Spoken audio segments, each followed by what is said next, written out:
धनखड़ का उपराष्ट्रपति पद से इस्तीफा, संसद सत्र के बीच इस्तीफा देने वाले पहले उपराष्ट्रपति। इतिहास रचना धनखड़ की पुरानी आदत। नई दिल्ली। भारत के 14वें उपराष्ट्रपति जगदीप धनखड़ ने अपने पद से अचानक इस्तीफा दे दिया है। यह इस्तीफा उन्होंने 21 जुलाई की रात को राष्ट्रपति द्रौपदी मुर्मू को सौंपा। इस्तीफे की वजह उन्होंने स्वास्थ्य कारणों और डॉक्टरी सलाह का पालन बताया है। धनखड़ का यह फैसला भारतीय राजनीति में एक ऐतिहासिक मोड़ के रूप में देखा जा रहा है, जिसने देश की संवैधानिक व्यवस्था और लोकतंत्र के संचालन को एक नया विमर्श दे दिया है। हालांकि सियासी जानकारों का मानना है कि राज्यसभा के मानसून सत्र के पहले दिन सदन जो घटनाक्रम हुआ है उसके चलते धनखड़ ने अपनी इस्तीफा दे दिया।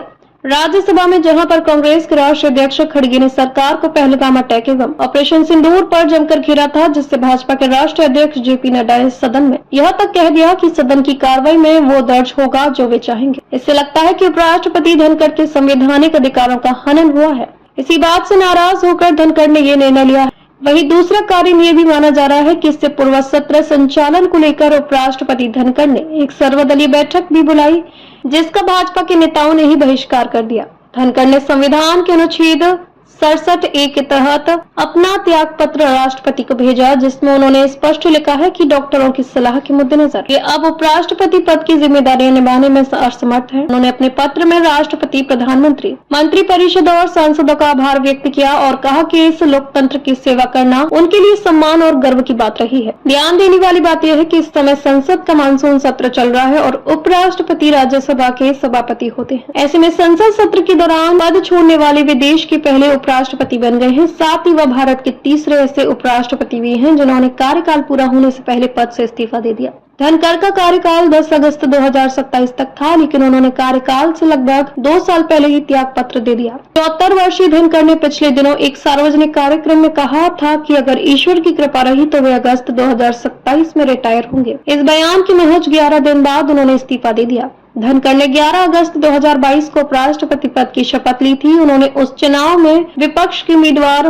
मार्गरेट अल्वा को हराया था, जिसमें उन्हें 228 वोट मिले थे, जबकि अल्वा को 182 वोट प्राप्त हुए थे। अब सवाल यह है कि उनके इस्तीफे के बाद राज्यसभा की जिम्मेदारी कौन संभालेगा। संविधान के अनुसार उपराष्ट्रपति की अनुपस्थिति में राज्यसभा के उपसभापति कार्यभार संभाल सकते हैं। हालांकि राष्ट्रपति की स्वीकृति के बाद ही यह इस्तीफा प्रभावी माना जाएगा। यह लिखा इस्तीफा में कारण में डॉक्टरों की सलाह और स्वास्थ्य को प्राथमिकता देते हुए संविधान के अनुच्छेद 67A के तहत भारत के उपराष्ट्रपति पद से तत्काल प्रभाव से इस्तीफा दे रहा हूँ। मैं राष्ट्रपति के सहयोग के लिए आभारी हूँ। प्रधानमंत्री और मंत्रिपरिषद का मार्गदर्शन और समर्थन अमूल्य रहा। संसद में मिले स्नेह और विश्वास को हमेशा याद रखूंगा। रोज 5 किलोमीटर पैदल स्कूल, IAS की नौकरी ठुकराई। 35 की उम्र में तो धनखड़ ने रच दिया इतिहास। यह लिखा इस्तीफा में कारण में डॉक्टरों की सलाह और स्वास्थ्य को प्राथमिकता देते हुए संविधान के अनुच्छेद 67A के तहत भारत के उपराष्ट्रपति पद से तत्काल प्रभाव से इस्तीफा दे रहा हूँ। मैं राष्ट्रपति के सहयोग के लिए आभारी हूँ।